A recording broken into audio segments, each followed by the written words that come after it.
It's very important if you're going to be managing hybrids or high content animals in a captive setting that you build a relationship with an experienced wildlife veterinarian. These animals have 15 to 20,000 years of divergent evolution from domestic dogs. They are not dogs. They handle drugs differently, and psychologically their fear response and their adrenaline response is very, very different from a domestic animal. If you take a high content or even a mid to low content animal into a veterinary hospital, oftentimes you end up with a disaster. It can be very dangerous for the animal and very dangerous for the people. And then you also can't get the answers or the treatment that you need. So having a veterinarian who is familiar with anesthesia and the specialized needs for these species is really important if you're going to commit to their lifetime care. So Rebecca and Jeanette arrive with all their equipment, they unload it and get ready to go see Kona. They pretty much bring a full hospital with them. It's amazing. For Kona, what we're going to do is get him along the fence line and get a hand injection with the anesthetic drugs. Once he goes down, we'll go in and get our monitoring on. We have an anesthesia machine here, although we're probably not going to use the gas anesthesia. We'll just use it for supplemental oxygen. We have stuff to intubate him if we need to, if he's having trouble, but I'm not planning to intubate him.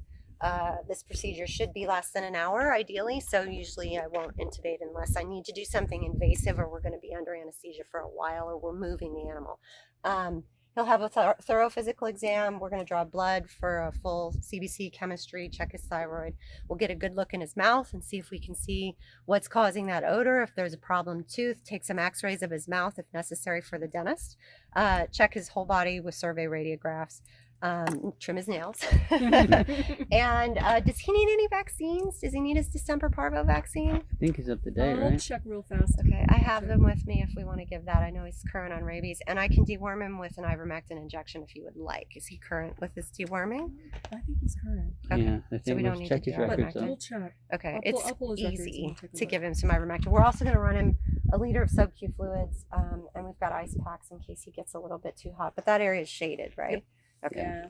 And then we'll position him for recovery somewhere in the shade, and we'll reverse him, and he should be back with us without too much trouble.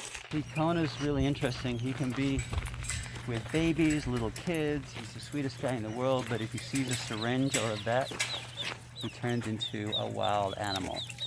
So unfortunately we can't dart him. We can't just give him an injection or look in his mouth and see his teeth because we think he has a bad tooth.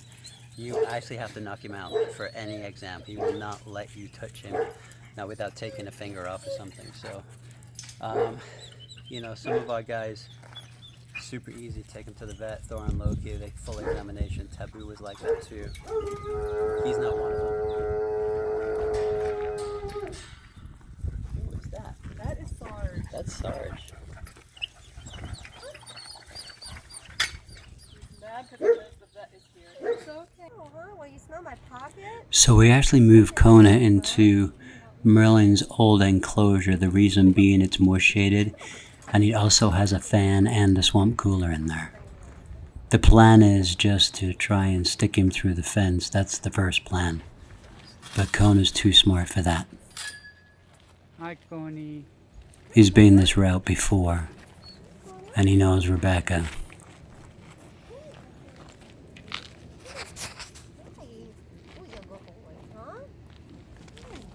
So he avoids coming right up to the fence.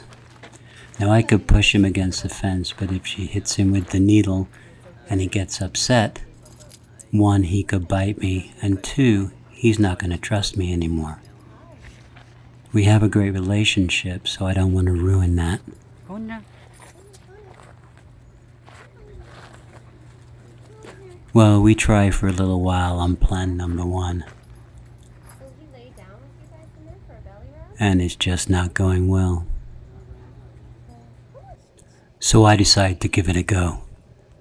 Now I've done this plenty of times with animals that I don't know, but with Kona it's different. 1, he's suspicious of me and I don't want that. I really don't want to ruin our relationship. So if I stick him with this and he knows it's me, it could take months to come back to where we were.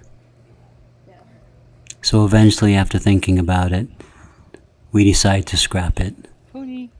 and go to the actual original plan, which was to use a blow dart. He's like, I know what that guy's trying to do to me.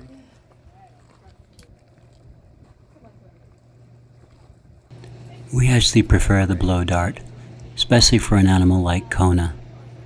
He has very little trust and it becomes very stressful trying to chase him around with a syringe behind your back. This way it's done, it's over. He doesn't associate it with anyone. And it's actually not too harsh on the body because it's just a blow dart.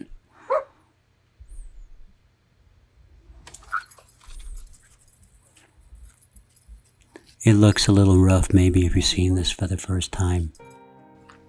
But it's much less stressful than fighting with him, and tomorrow he won't remember. And now we wait.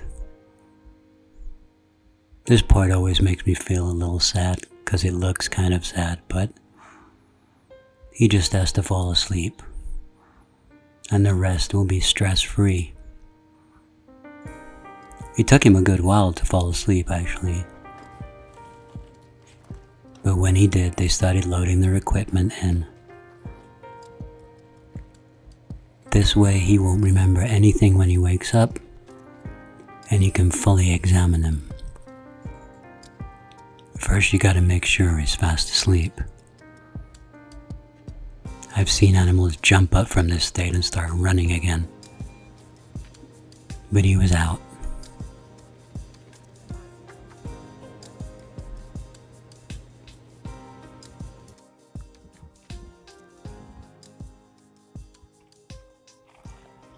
So I don't see any evidence. All these teeth are well rooted. There's no significant periodontal disease. He's got a fair bit of tartar, which could be accounting for the odor. And I'm gonna x-ray his head to see if we see any evidence of a tooth root infection, but he only has one minor tooth with this is called an uncomplicated crown fracture. The tip of this incisor is broken. I wouldn't recommend doing anything to that. He got full x-rays of his head and jaws. He got an x-ray of his chest and abdomen. When we knock an animal out and we do a full physical, we want to examine everything while they're asleep. He even got a pedicure. His teeth were quite a mess, so they got a lot of tartar from his teeth.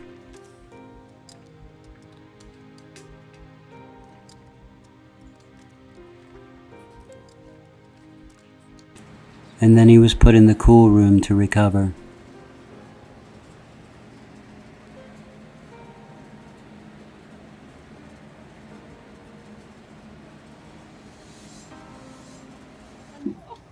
So when we look at the tooth roots, we're looking around here to see if we see any lucency around the edges of the tooth. See if there's any interruption in the cortical bone along here, and there's not. Everything there looks pretty good. All the teeth were firmly rooted. The sinuses are clear. There's no evidence of fluid or mass lesions or anything in there. This is his heart right here. So his heart looks good. That's just dirt and gravel on the outside. That's not in it. There's cardiac Okay, not on the inside. It's not on the inside. And then his spine looks nice and clean there and nice and clean back here. Don't have any discospondylosis going yet. And the abdominal viscera is healthy. Kona did great. We put him in a general anesthesia. He never was very deep, but the general anesthesia allows him as a wild animal not to fight sedation the whole time. Sometimes you try and use a little bit of light sedation and they get so excited that they override the effects of the drug, and it's a bad experience for them and it's dangerous for the people, and you can't do what you need to do for the animals. So we did induce general anesthesia. We supplemented him with oxygen. His heart rate was stable. He had a good respiratory pattern. He oxygenated well. We were able to get x-rays of his head, his chest, his abdomen, his spine, took blood, trimmed his nails, checked and cleaned his teeth, looked in his mouth. What else did we do? Oh, we gave him sub-Q fluids just to help him clear some of the drugs from his system and cool his body temperature down because it's a warm day. And then we positioned him for recovery. They have a nice cool space here, and reversed him. And like wolves sometimes do. He went from dead asleep to completely awake and on his feet in a matter of seconds. So the recoveries can be very abrupt and exciting. You need to be ready for that. But overall, he did really, really well, and he looks great.